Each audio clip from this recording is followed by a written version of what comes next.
এত মজার নাস্তা বহুদিন পর খাবো আর কি। এত মজার নাস্তা খাও। খুদে ভাত খাইছো লাস্ট কবে? ওই যে ফুপি পাঠাইছে যে ওইটা।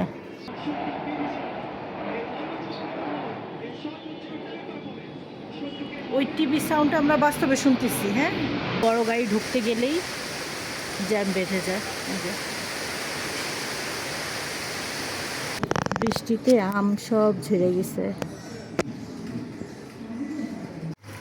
তো তরকারিটা হয়ে গেছে, এখন আমি ধনিয়া পাতা দিয়ে দিয়েছি, কারণ এখন তরকারিটা তুলে নিব।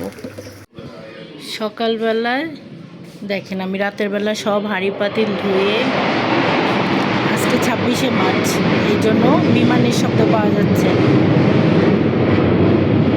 বাসায় সবাই টিভি দেখতেছে। সব ধুয়ে পরিষ্কার করে রাখছি, যেহেতু কমলার মা নাই। এখন পরে করলেও আমাকে করতে হবে, আগে করলেও আমাকে করতে হবে। এই জন্য আমি রাতের বেলা সব ধুয়ে পরিষ্কার করে রাখছি। আর সকাল সকাল আমার বোন নাস্তাও পাঠায় দিছে আমার জন্য, চলেন দেখবেন।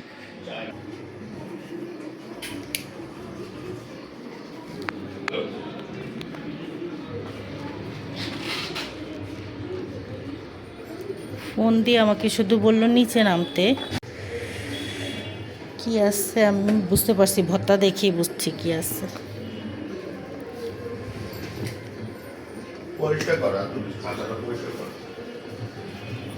এখানে আছে খুদের চালের ভাত।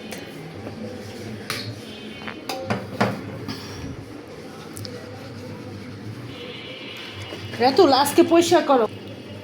লইট্টা শুটকি ভুনা, কাঁঠালের বিচির ভর্তা, পুঁটি মাছ ফ্রাই, আর আছে হচ্ছে ডিম ভুনা। ডিমের কালারটা খুব সুন্দর আসছে। তো এইটাই হচ্ছে আমাদের আজকের নাস্তা। এত মজার নাস্তা বহুদিন পর খাবো আর কি।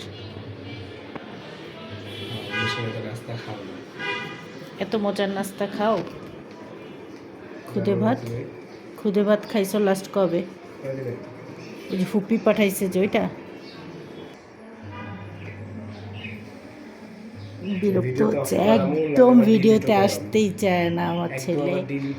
আমার ছেলে এখন বড় হয়ে গেছে, দেখেন আগে দাড়ি ছিল না, এখন দাড়ি উঠেছে। সে আবার চুল রেখেছে ফুটবল প্লেয়ারদের মতো।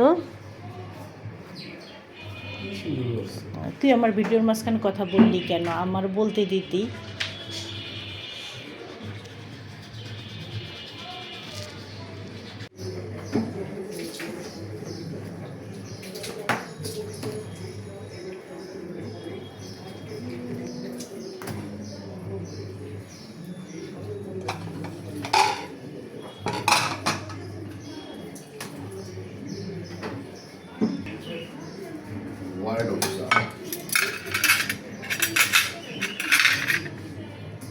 তো এই বাটিতে রেখেই খাইতে হবে, কারণ বেশি বাটি নষ্ট করা যাবে না।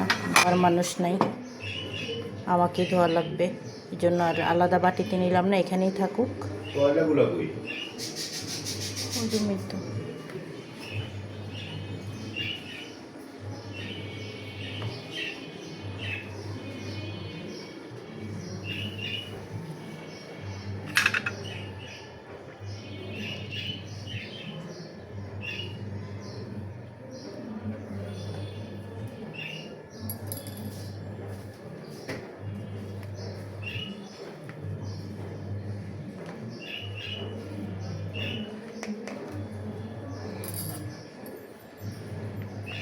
দেখে তো মনে হচ্ছে সব আইটেমগুলোই মজা হয়েছে। আর আমার বোনের হাতের এই আইটেমগুলো অনেক ভালো হয়। সকাল সকাল এত ভালো নাস্তা, সত্যি আজকে দিনটা মনে হচ্ছে ভালো যাবে।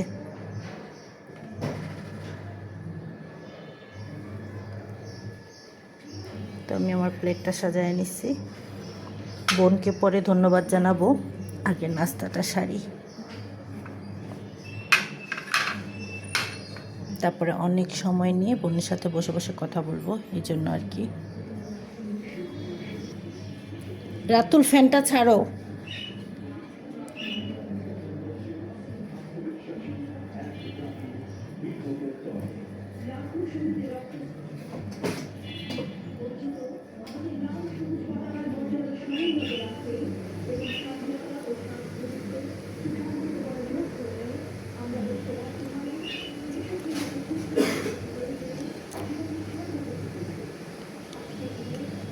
সত্যি অনেক মজা হয়েছে, আমি বুঝতে পারছিলাম ভর্তাটা অনেক মজা হবে।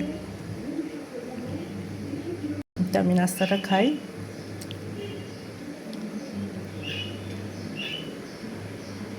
আপনারা দেখতে পাবেন ডান আকাশ থেকে স্বল্প গতিতে এগিয়ে আসা মিগ-29 বিমানের স্লো স্পিড হ্যান্ডলিং ম্যানুভার।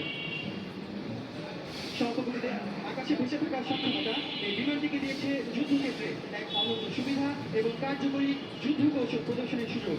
সুধীমণ্ডলী, আপনাদের দৃষ্টি আকর্ষণ করছি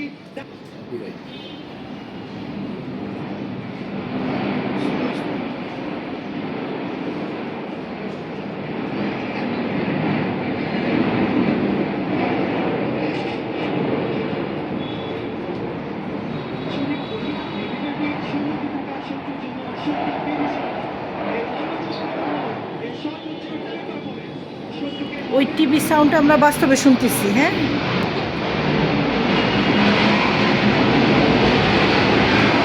বাবা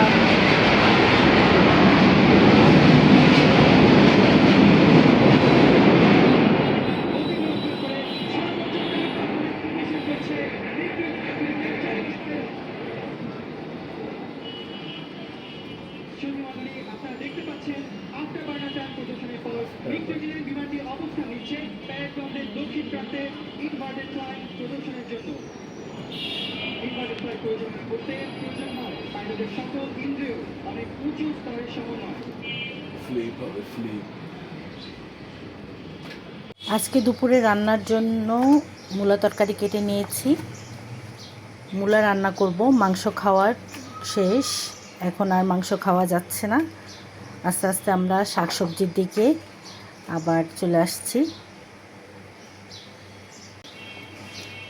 এই যে এরকম পিস করে নিয়েছি, যতটুকু সম্ভব পাতলা করে নিয়েছি আর কি।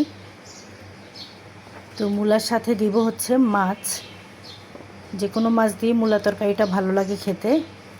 আমি আজকে মূলার সাথে দিব আইড় মাছ। তো আইড় মাছগুলোকেও এখানে ধুয়ে পরিষ্কার করে নিয়েছি। এখন একে একে রান্না শুরু করব।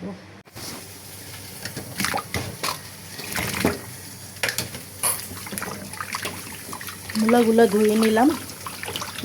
মূলা কেটে পানিতে ভিজাই নাই, এখন কেমন জানি লালচে লাগছে আমার কাছে, মনে হচ্ছে একটু কেমন লাল লাল হয়ে গেছে, মানে বাদামি।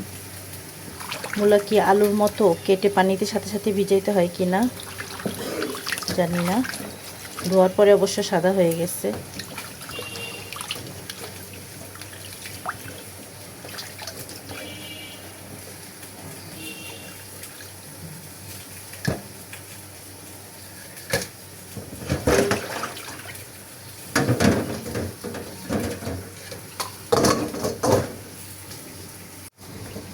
মূলাগুলো ধুয়ে পানি ছড়াতে রাখলাম। আর মূলার সাথে দিব হচ্ছে আইড় মাছ। আইড় মাছগুলোকে হালকা ভেজে নিয়েছি, যেহেতু মাছের দিয়ে মূলার তরকারি হবে তাই আর ইচ্ছে বেশি কড়া ভাজার দরকার নেই। আর তাছাড়া আইড় মাছ নরম মাছ, হালকা ভাজলে বেশি ভালো লাগবে। মাছগুলোকে হালকা ভেজে নিয়েছি। আইড় মাছগুলোকে মাথার লেজও নিয়ে নিছি, কিছু খাওয়া যাচ্ছে না, এই জন্য অল্প অল্প পরিমাণে নিলাম সব এখানে পাতিলে। এখন মশলা দিয়ে দিচ্ছি, আদা রসুন, কি বলি, রসুন, হলুদ, মরিচ, জিরা আর দিয়ে দিলাম লবণ। মশলাটা কষিয়ে নিচ্ছি।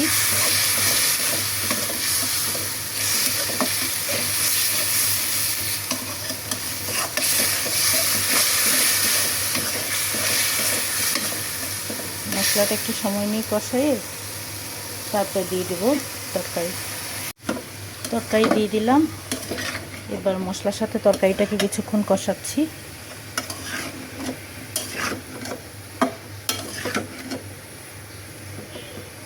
একটা ঢাকনা দিয়ে দিব, মানে হচ্ছে একটু ঢেকে দিব আর কি, তাহলে ভালোভাবে মশলার সাথে কষানো হবে।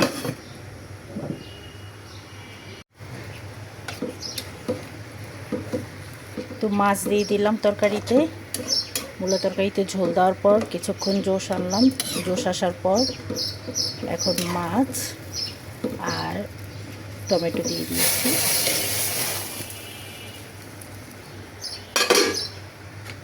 এখানে মেয়ের খিচুড়ি হচ্ছে।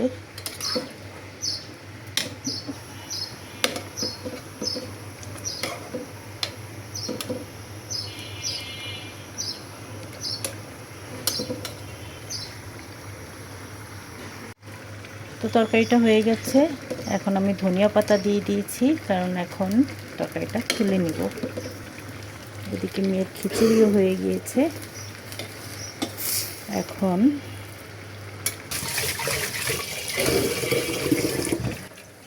ভাত রান্না করব, তো চালগুলো ভালোভাবে ধুয়ে নিচ্ছি।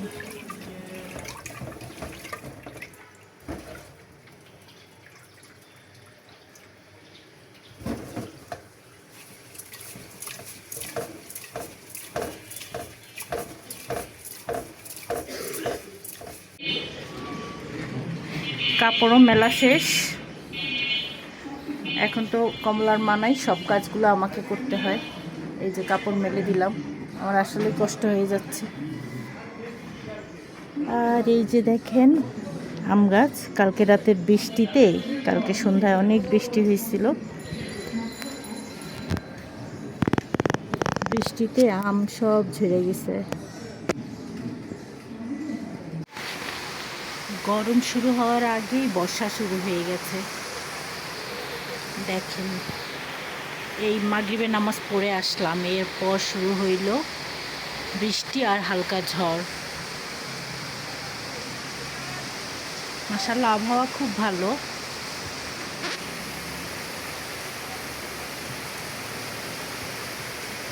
ভালোই বৃষ্টি হচ্ছে, সাথে বাতাস ছাড়ছে।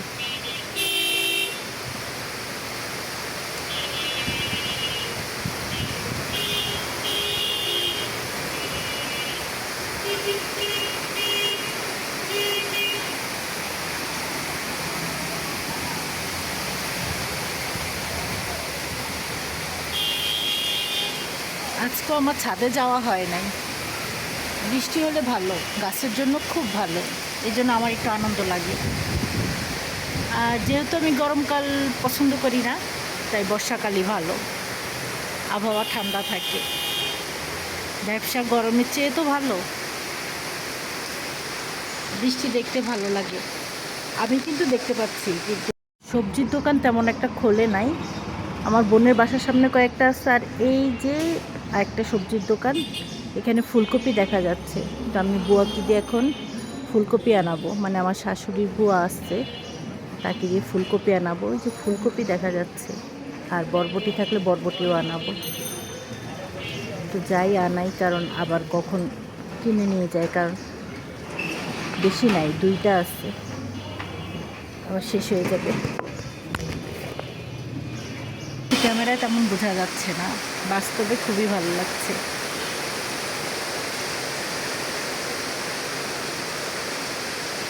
যেহেতু অন্ধকার, ক্যামেরায় বোঝা যাওয়ার কথাও না।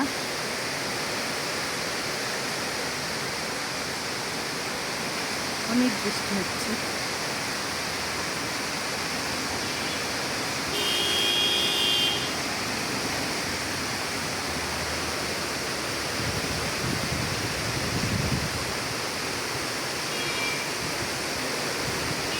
মানুষের মধ্যে এখনো ঈদের আমেজ কমে নাই, ঘুরতে বের হয়েছে অনেকেই। এই যে দেখেন সবাই আটকা পড়ছে বৃষ্টির জন্য। অলরেডি এই যে আমার বাসার সামনে বড় গাড়ি ঢুকতে গেলেই জ্যাম বেঁধে যায়। এই যে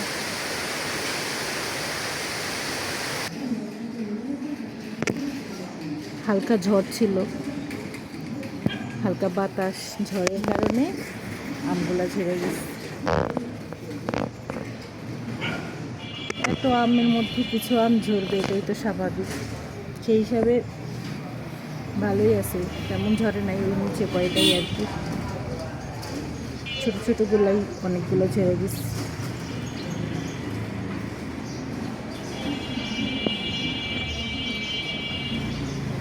ঢাকা শহর আবার স্বাভাবিক হয়ে যাচ্ছে, কারণ আজকে 26শে মার্চ, কালকে শুক্রবার, তারপর ছুটি শেষ।